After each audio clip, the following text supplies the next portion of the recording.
Chapter 12 exponents and powers class 8 का introduction part. ठीक है, पहले इंट्रोडक्शन करेंगे फिर करते हैं हमारा एक्सरसाइज। ठीक, तो सबसे पहले देखते हैं कि ये होता क्या है। मान लो कोई चीज़ है 10⁻3। ठीक है, तो इसमें क्या होता है, ये जो चीज़ होती है ना, ये बेस होता है। ठीक, और ये जो चीज़ होती है ये होती है एक्सपोनेंट। इसे क्या बोलते हैं, एक्सपोनेंट। और इसको पूरा कैसे पढ़ते हैं मैं बताता हूँ। देखो, उसको इस तरीके से पढ़ते हैं 10⁻3। ठीक है, कैसे पढ़ेंगे 10⁻3। ऐसी का एग्जाम्पल ले लेते हैं, मान लो 6⁻4। ठीक है, इसको कैसे लिखेंगे, इसको कैसे पढ़ेंगे 6⁻4।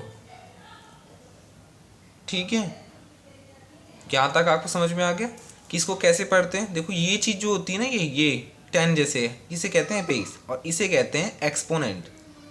ठीक है,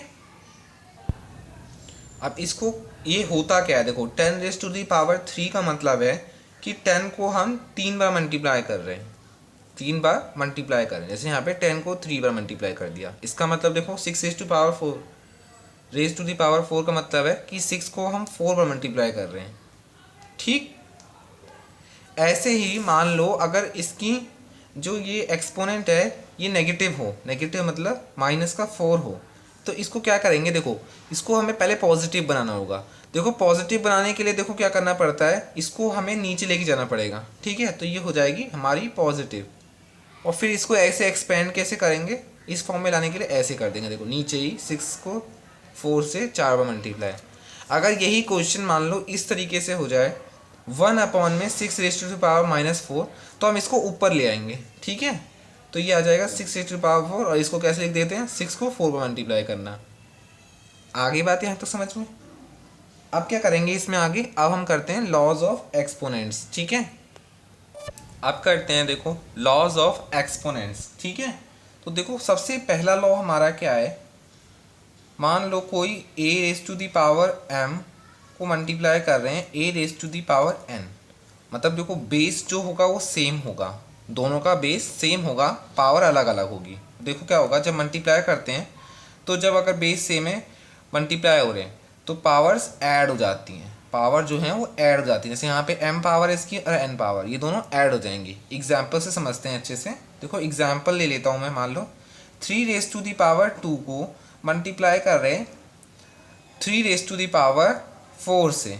ठीक है, देखो बेस दोनों का सेम है, 3 है। ठीक है, तो पावर क्या हो जाएंगी, ऐड हो जाएंगी। तो हो जाएगा देखो 2 + 4 6 हो जाएगा। आगे बात समझे। ऐसे एक और एग्जाम्पल ले लेते हैं, मान लो 3⁻2 है, उसको मल्टीप्लाई करा रहे हैं 3⁻6 से। तो देखो क्या हो जाएगा, ये भी ऐड हो जाएंगे। ये हो जाएगा -2 + 4 -2 + 6। ठीक है, यहाँ बेस 6 है, तो ये हो जाएगा देखो प्लस माइनस क्या होता है माइनस, तो 6 में से 4 जाएगा, 6 में से 2 जाएगा तो क्या हो जाएगा 4। और साइन किसका बड़ा है, प्लस का, तो प्लस का आ जाएगा, मतलब 3⁻4। और इसको तो आप जानते हो कैसे लिखेंगे, मतलब 3 को 6 बार मल्टीप्लाई करके। ठीक है, ऐसे ही वाला भी हो जाएगा। आगे है समझ में। अब करते हैं इसका सेकेंड लॉ। देखो सेकेंड लॉ क्या होता है, सेकेंड लॉ होता है a⁻m डिवाइडेड बाय a⁻n। मतलब अब यहाँ मल्टीप्लाई हो रहा था जैसे फर्स्ट लॉ में, यहाँ डिवाइड होगा। अगर डिवाइड होती है और बेस सेम है तो क्या होता है, पावर्स सब्ट्रैक्ट होती हैं। ठीक है, जैसे कि m - n। ठीक है, तो यहाँ पे क्या एग्जांपल ले लेते हैं, एक एग्जांपल इसका भी ले लेते हैं। वो क्या है, देखो मान लो 3⁻2 को डिवाइड कर रहे हैं हम 3⁻4 से, तो क्या हो जाएगा, ये देखो 3, देखो बेस वही रहेगा, पावर सब्ट्रैक्ट हो जाएंगे। जैसे 2 में से 4 चला जाएगा तो क्या हो जाएगा, ये 4 में देखो यहाँ हो जाएगा 4 में से 2 जाएगा तो क्या हो जाएगा 2, और साइन किसका बड़ा है 4 का, तो हो जाएगा -2 माइनस का। ठीक है, इसको कैसे सही करते हैं, इसको पॉजिटिव बनाना पड़ता है, तो उसको क्या करेंगे हम नीचे ला देंगे, तो क्या हो जाएगा 3⁻2। आगे बात समझ में। ऐसे ही कोई एग्जांपल लेते हैं इसका, मान लो कोई होगा 3⁻6 डिवाइडेड बाय 3⁻4। तो ये क्या हो जाएगा, देखो बेस वही रहेगा, फिर पावर्स सब्ट्रैक्ट हो जाएंगे। पावर्स क्या हो जाएंगे, 6 में से 4, पावर ये थी ना, इसमें सब्ट्रैक्ट कर दिया तो जाएगा देखो 3 रेज़ टू द पावर 2, और इसको कैसे लिखेंगे 3 इंटू 3। आगे बात समझ में। थर्ड लॉ देखते हैं। देखो थर्ड लॉ में क्या होगा, मान लो a raise to the power m है और b raise to the power m है। यहाँ पे क्या हो रहा है, देखो यहाँ बेस, देखो बेस अलग अलग है, यहाँ पे a है और यहाँ पे b है, लेकिन यहाँ पे पावर सेम होंगी। तो इसके लिए क्या होता है, देखो पावर मल्टीप्लाई हो जाए, यहाँ पे जो ये बेस है यहाँ ये मल्टीप्लाई हो जाएंगे और पावर सेम रहेगी। समझ में आ गई बात। मतलब देखो ये जो बेस हैं ये मल्टीप्लाई हो जाएंगे आपस में, मल्टीप्लाई में मल्टीप्लाई हो जाएंगे और वो जो उसकी पावर है वो सेम रहेगी। एग्जाम्पल करते हैं इसका। देखो जैसे मान लो 3 रेज़ टू द पावर 2 है, इसको मल्टीप्लाई करा रहा हूँ मैं 6 रेज़ टू द पावर 2 से। तो देखो यहाँ पे क्या है, बेस अलग अलग है, पावर सेम है, तो यहाँ पे क्या कर देंगे इसको 3 इंटू 6 और पावर क्या रहेगी, पावर तो सेम रहेगी। तो ये आ जाएगा देखो 3 6 जा 18, तो आ जाएगा 18 की पावर 2। आगे बात समझ में। फोर्थ लॉ देखते हैं। देखो क्या है, मान लो a raise to the power m divided by b raise to the power m।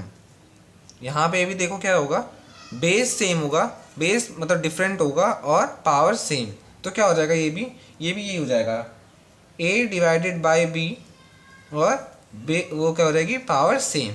ठीक है, यहाँ पे भी डिवाइड हो जाएंगे तो ना बेसिस और पावर सेम रहेगी। इसका एग्जाम्पल से करते हैं। देखो एग्जाम्पल क्या है इसका, मान लो 3 रेज़ टू दी पावर 4 है, इसको डिवाइड करा रहे हैं हम किससे, मान लो करा रहे हैं 6 रेज़ टू दी पावर 2 से। तो ये आ जाएगा देखो 3 डिवाइडेड बाय 6 और आ जाएगी पावर क्या, पावर देखो सेम रहनी चाहिए थी, मैंने पावर सेम नहीं ली थी, तो देखो पावर सेम है तो यहाँ आ जाएगी 4। ठीक है, दोनों में पावर सेम है ना 4, तो यहाँ पे आ जाएगी 4।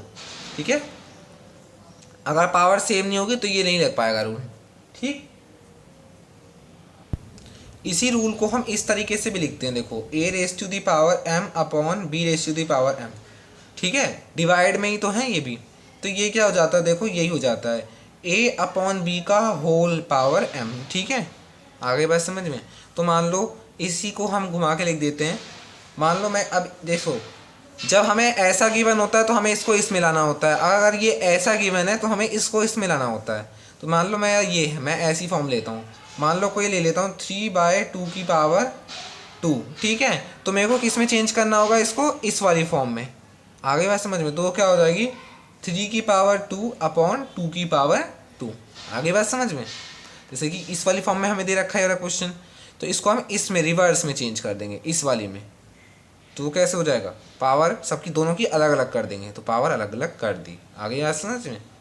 आगे अगला करते हैं लॉ।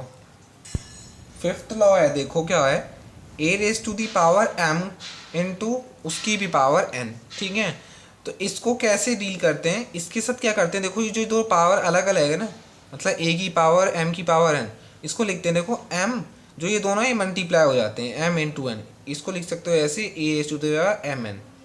एक एग्जाम्पल से समझ में आ जाएगा आपको। एग्जाम्पल मान लो 2 की पावर 2 और उसकी भी पावर 3। ठीक है, तो ये हो जाएगा, देखो बेस वही रहेगा, पावर क्या हो जाएंगी मल्टीप्लाई हो जाएंगी इस केस में। तो ये जाएगा देखो 2 3 जा 6, तो ये जाएगा 6। आगे बात समझ में। अब देखो एक क्या होता है, मान लो किसी की भी पावर 0 है ना, तो वो 1 के इक्वल होती है। आगे बात समझ में।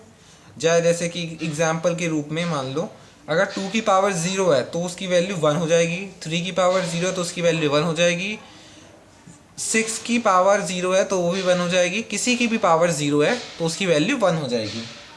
ठीक है, अब आगे करेंगे हम नेक्स्ट टॉपिक। अब देखो स्टैंडर्ड फॉर्म क्या होती है। मान लो कोई भी डिजिट है जिसकी बहुत बड़ी लेंथ होती है, जैसे कि मान लो 2 की पावर 2 0 0 0 0 0 0 0, तो देखो कितने जीरो हैं, 1 2 3 4 5 6 7 8 8 हैं। ठीक है, तो मैं क्या करूँगा, देखो इसको मैं कैसे लिख सकता हूँ, देखो 2 मल्टीप्लाई 1 0 0 0 0 0 0 मतलब 8 बार। ठीक है, और मैं इसको देखो कैसे चेंज कर सकता हूँ, ये 3 3 8। ठीक है, इसको देखो मैं लिख दूंगा 10 की पावर 8। आगे बात समझ में। देखो जितने जीरो होंगे उतनी पावर 10 की। ठीक है, तो ये हो जाएगा हमारी स्टैंडर्ड फॉर्म, इसी कहते हैं हम अपनी स्टैंडर्ड फॉर्म। एक और एग्जांपल से समझाता हूँ मैं, अभी आपको समझ नहीं आया होगा फर्स्ट। अब क्या थोड़ी छोटी डिजिट लेते हैं, देखो मान लो 3000000। देखो 50 है ना, तो हम इसको लिख सकते हैं 3 इंटू 10 की पावर कितने जीरो हैं, 1 2 3 4 5, तो 5 जीरो लिख देंगे, 5 इसकी पावर कर देंगे 5। इसे कहेंगे हम स्टैंडर्ड फॉर्म। आगे बात समझ में। आप एक एग्जांपल लेंगे, देखो ये थी बहुत बड़ी टर्म। अब एक होती है बहुत छोटी टर्म, जैसे मान लो 0.000002। तो इसके लिए क्या करते हैं, देखो 2 मल्टीप्लाई, इसमें क्या होता है देखो, जब बहुत छोटी टर्म होती है तो उसके लिए माइनस लगा लेते हैं पहले 10 की पावर में। और देखो ये कितनी है, 0, पॉइंट के बाद जितने भी वो आएंगे डिजिट उनको गिन लो, 1 2 3 4 5, तो ये आ जाएगी 2 इंटू 10⁻⁻5। एक और एग्जांपल से समझाता हूँ, देखो मान लो ये हो जाएगा 0.0001। तो देखो ये 1 है तो 1 लिख लो लास्ट वाली टर्म। उसके बाद क्या करो, ये हो जाएगी 10⁻⁻, कितने पीछे पॉइंट आ रहे हैं, 4, तो जैसे कि 1 2 3 4, तो ये आ जाएगी 4 माइनस का। जब बहुत छोटी टर्म होती है तो माइनस की पावर आती है, और जब अगर बहुत बड़ी टर्म होती है तो प्लस की पावर आती है। तो ये हो जाते हैं हमारे स्टैंडर्ड फॉर्म्स, ठीक है। अगर आपको इसके नोट्स चाहिए जितना भी मैंने कराया है, तो आप नीचे दी गई हुई लिंक से आप डाउनलोड कर सकते हैं, ठीक है। और आपको अगर कोई डाउट है तो आप इसको कमेंट सेक्शन में लिख दें, और या तो मेरे टेलीग्राम ग्रुप को ज्वाइन कर लें, ठीक है। Thank you.